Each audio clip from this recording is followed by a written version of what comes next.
Hi, I'm Hazel. I just wanted to hop on here and make a quick video clarifying a few things that I had brought up about Guam in my last video.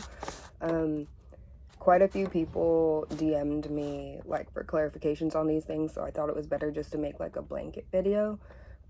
Before I get into that though, I did want to let people know that I am doing FaceTime consults about Guam if you want more personalized answers. I have been hired at multiple clubs on Guam, so I do know people and I know like the vibe of different clubs. So if you would like a direct answer like in the moment without having to wait for a video and all of that, like I am doing FaceTime consults, leave a comment below. I'll let you know my Venmo, and then I'll reply back with my number and we can go from there and set it up.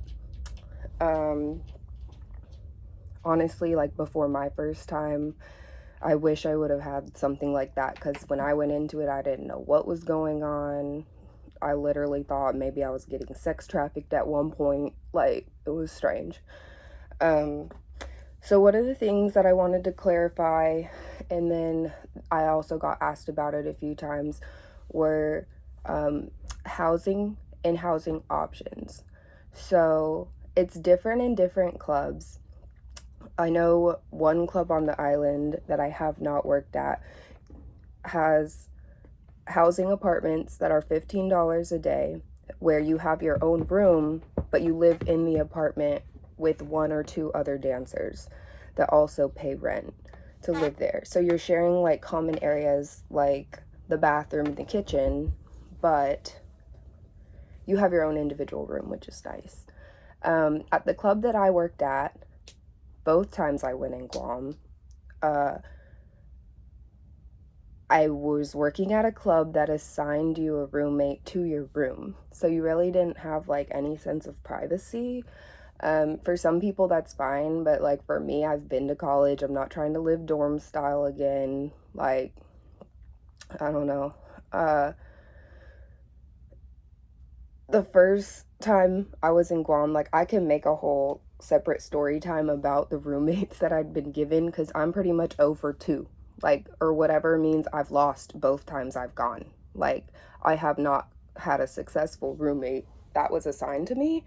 And like, not for that I'm difficult. Like I said, I've been in college, I've lived in dorms, I've had roommates before. It's just like, when it's assigned and you don't get to fill out someone's vibe, like shit happens.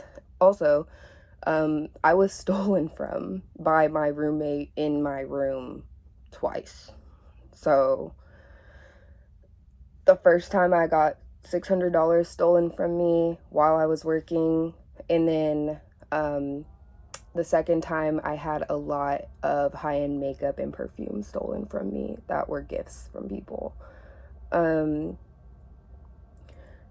I think that clubs should provide a safe for all dancers staying in their housing. I'm not sure about other clubs, but the club that I worked at, which I do not recommend to work at now after this experience that I had on Guam, I was told by the manager, girls will just steal the whole safe.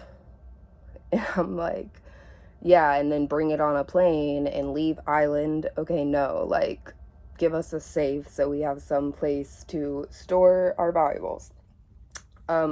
My advice, if you're planning on staying on Guam for a whole 3-month contract, is bust your ass the first 2 weeks and get your own place.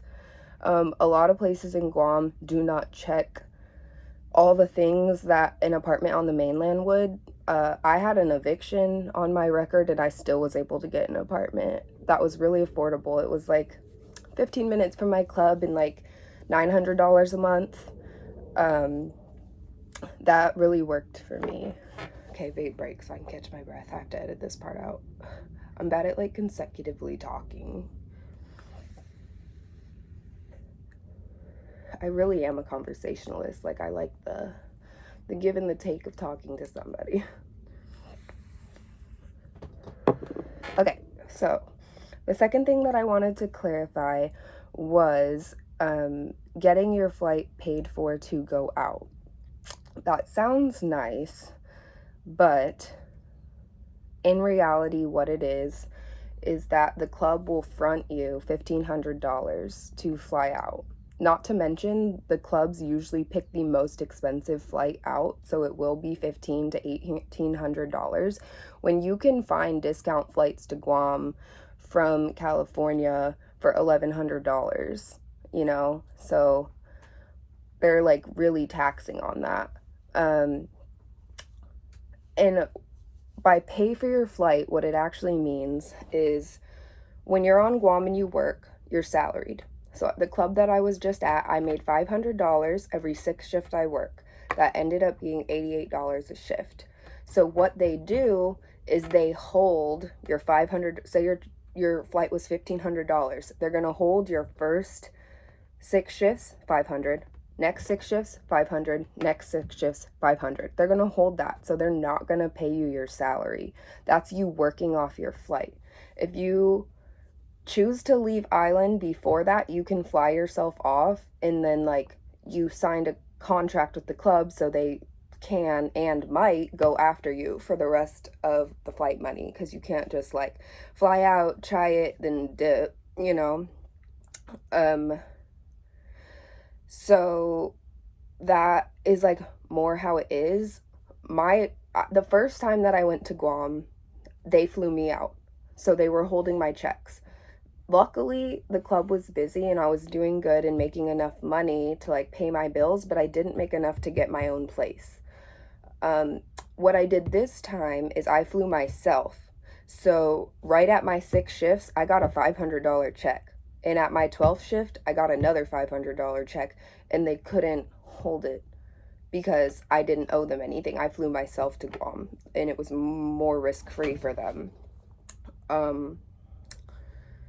One thing that's difficult is like that I don't know if this is universal for clubs on Guam, but the club I was at that I don't recommend, you always had to ask for your paycheck. Like you had to be like, this is my 12th shift, I'm getting a check tonight, right?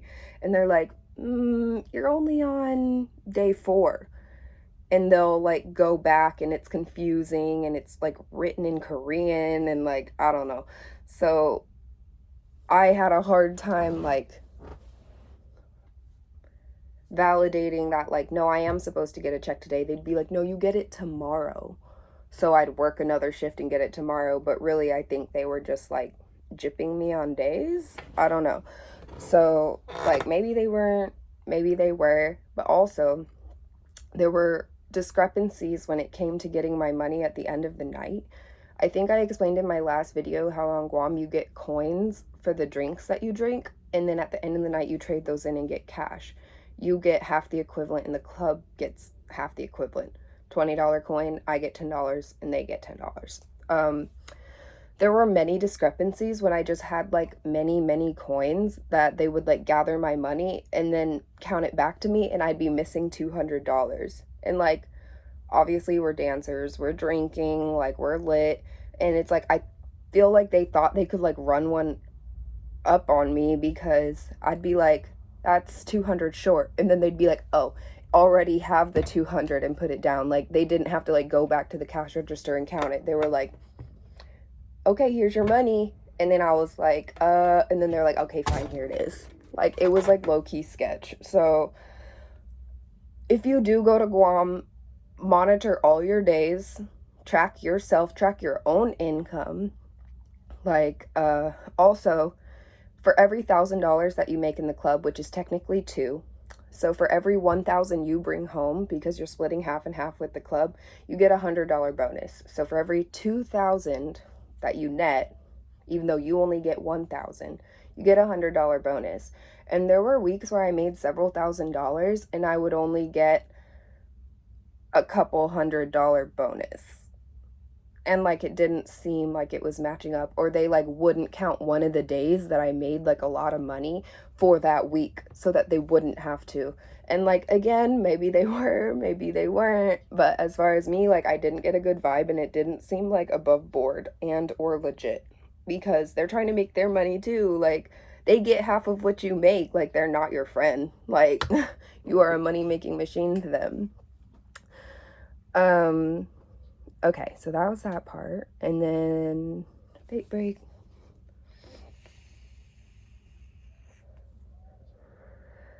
I swear I can go like hours without vaping, but when I'm like consecutively talking, also like being in front of the camera is nerve-wracking. Like, I don't know. Go and do it. It's comforting.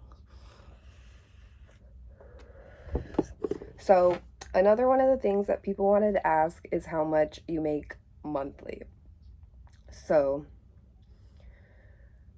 pretty much, if you are able to work the 24 shifts in a 30 to 31 day month, you get $2,000 because of the $500 salary that you're getting.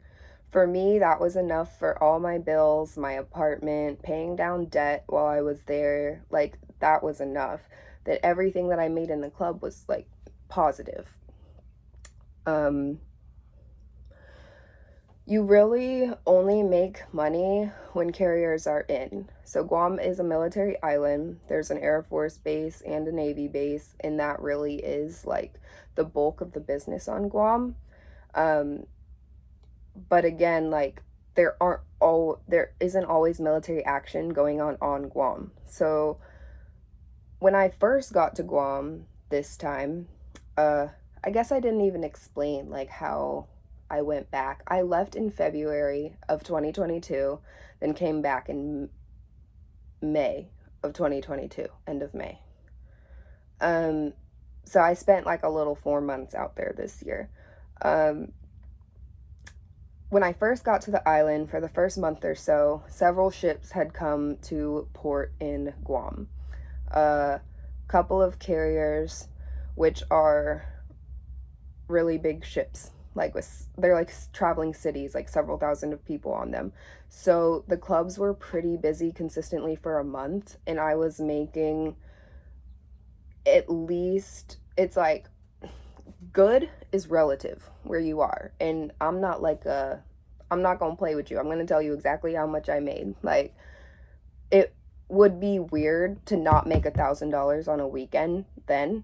And then there were weekends where there were nights where I individually made $2,000, because it was really busy, and the club is formatted for you to make a lot of money because you're splitting it. So you're formatted to like make double, like what you would normally make in a club. It's just like you only get to take half home. Feel how you feel. So the second half of my time there, it was really slow on the island. Ships were not coming in. We kept getting word that like, ships coming in this weekend. So we'd be like, hell yeah, live for the weekend. And then the ship wouldn't come, or they'd be like re-navigated to Japan and they'd go to Japan, or like re-navigated to Hawaii and go to Hawaii. So we're just like, damn it, sitting there. And at that point, the clubs basically are relying on locals and Japanese and Korean tourists, which are very hit or miss, as far as like money making potential.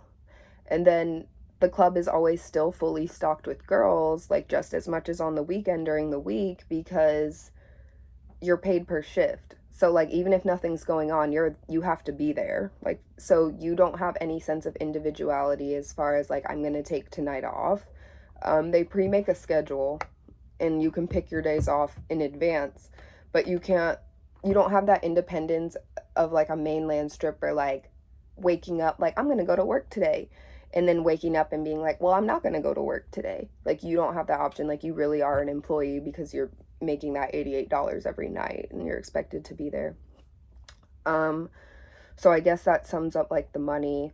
Like, when there's people on island, it's good. Like, it's as good as being in a city. When people aren't on island, like, it's as bad as being in a small town, and just hoping that the people in that town happen to go into the strip club, or like someone's happening to get married and having a bachelor party. Like, it really like is not consistent. And I would suggest not trusting the clubs when they say, we're gonna be really busy here soon, because that's what I was told. Like, oh my god, so many ships are coming in, this is just perfect timing.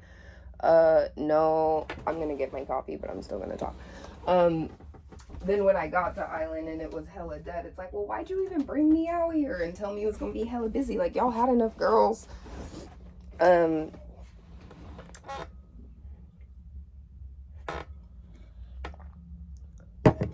So the last thing that I was asked about that I want to clarify, someone said food availability. So if you've ever been to Hawaii or traveled to really any island, I lived in Jamaica for a long time, and like this wasn't reflective of Jamaica, but I would say any like Americanized island, there's this thing called import tax. So when you buy a grocery, you aren't just paying for the grocery, you're paying for its cruise to get to the island because, like, for example, there are no chip making factories on Guam. So if you buy Lay's, they had to come from America on a boat or plane, or come from wherever a factory, I don't know if like other foods are like manufactured in China, which would be, I think, closer to Guam as far as like traveling, but I don't know. So a couple of the prices that stick out in my mind is a bag of chips was $9. A gallon of orange juice was $13. And a 12-pack of White Claw / Trulies was $37. So like alcohol is really expensive. Any groceries that have to be imported in are really expensive. Another thing is Guam's soil is very, very infertile. So it's like on a lava rock. So there's like minerals that don't allow certain plants to grow. So like gardening really isn't an option. I know some people do on Guam, but again, they're having to buy imported soil that gets imported to the Home Depot because there is a Home Depot on Guam. But a bag of soil is like $18. In the mainland, it's $7. So like there isn't like fruit like there is in Hawaii or Jamaica, that's like sold for cheap by like someone on the side of the road. Like that's not really like Guam's vibe. Fruit doesn't really grow there. So when you do buy fruit from the grocery store, it's very, very expensive and not the best because they have to pick it before it's even ripe so that it can make the trip. So like an apple that would be $1 here could be $5 in Guam, and it would be like bruised up and like not the apple you wanted. So when I'm in Guam, like I'm really vegetable and fruit deficient. Like I drink a lot of juice and take a lot of vitamins because I know I'm just not getting those things. Another thing for like food availability, if you don't have a car, the taxi service that I recommended in my last video, as well as this new company that when I was there I used a lot, it was called like Good to Go Guam or something, and there's an app, but it's just like DoorDash but privatized to Guam. So all the restaurants have it, and then someone can like bring you a meal, and a lot of the locals know where dancers are housed, so there's like, it eliminates that. Like if you, by the time I left this time, I was only there 4 months, all the taxis knew me. So when I called around noon, they would answer the phone and say, "Hi, Summer," because that was my name there this time. And I would be like, "I got lunch at Pizza Kaya, can you bring it to me?" And they'd be like, "Yep, you'll have it in 20 minutes.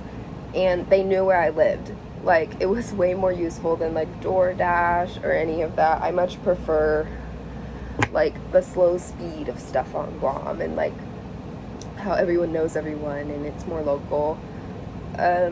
So like you can get food on Guam. You're not gonna starve. There's food, and like whether it's more expensive or not, like you're low-key on vacation while you're there, whether it's a working vacation or not. One thing though I will say is the tap water is disgusting. Like I learned this my first time in Guam.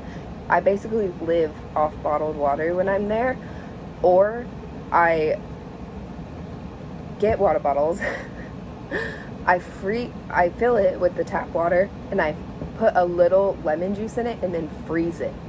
And I noticed like you only don't get that gross Guam water taste if you're drinking it as it's melting, like it's ice water. Like as it's melting and like the ice gets a little bit of water in there, if you drink that, you don't taste it. But if you let that whole thing turn to like from ice to water and then drink it, that taste is there. I don't know. I do not like the tap water.